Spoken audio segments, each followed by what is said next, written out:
Lai uzlabotu elektrības piegādi Baltijas valstīs, līdz 2020. gadam plānots izbūvēt 330 kV augstsprieguma līniju no Igaunijas līdz Rīgas TEC apakšstacijai. Tās kopgarums būs 210 km, no kuriem 109 šķērsos 23 Latvijas novadus. Mums tātad pamatā ir divi šie iespējamie ceļi no Rūjienas. Viens ir caur Valmieru, kur tīri no izbūves viedokļa, īpašuma viedokļa varētu vienkāršāk realizēt projektu. Savukārt no elektroapgādes drošības viedokļa šis risinājums nav labākais. Labāk būtu iet caur Limbažiem, Saulkrastiem, Carnikavu, tālāk jau gar Ropažiem un atpakaļ uz Rīgu. Projekta ieceres sabiedriskā apspriešana novados aizsākusies jau pagājušajā gadā. Sākotnēji gan Carnikavas novadā tā nebija paredzēta, tomēr uzklausot iedzīvotājus un pašvaldību aizvadītajā nedēļā, tā notika arī Carnikavā. Tomēr tās arī bija vienīgais, ko projekta īstenotāji bija sadzirdējuši no tiem carnikaviešiem, kuri piedalījās sabiedriskajā apspriešanā Ādažos.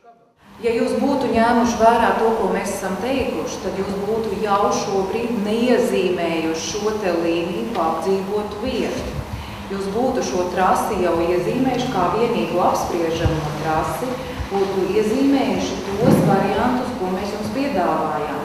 Vai arī tas variants, ka mēs piedāvājām, ja tas tiešām iet par šo te apdzīvoto vietu, jūs būtu ielikuši mūsu piedāvāto variantu ierakt šo trasi zemē, tāpēc šodien jūs par to vispār nemaz nerunājat. Arī šoreiz projekta īstenotāji uzsver, ka viņuprāt labākais variants ir jau esošo 110 kV trasi rekonstruēt par 330 kV līniju. Tās gan izsauc sašutumu vētru iedzīvotājos.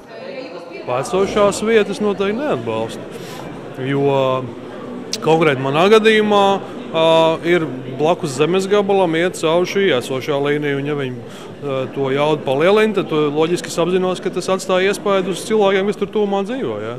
Un bažas par savu veselību nav vienīgais iemesls iedzīvotāju pretestībai. Aizsargu josla augstsprieguma līnijai, kuru zemes īpašniekam praktiski nav iespējams izmantot, ir 54 metri no asa.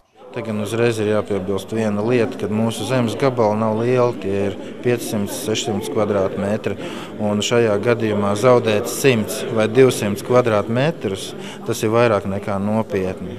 Protams, ka perspektīva būtu kabeļi, kas tiek norakti zemē.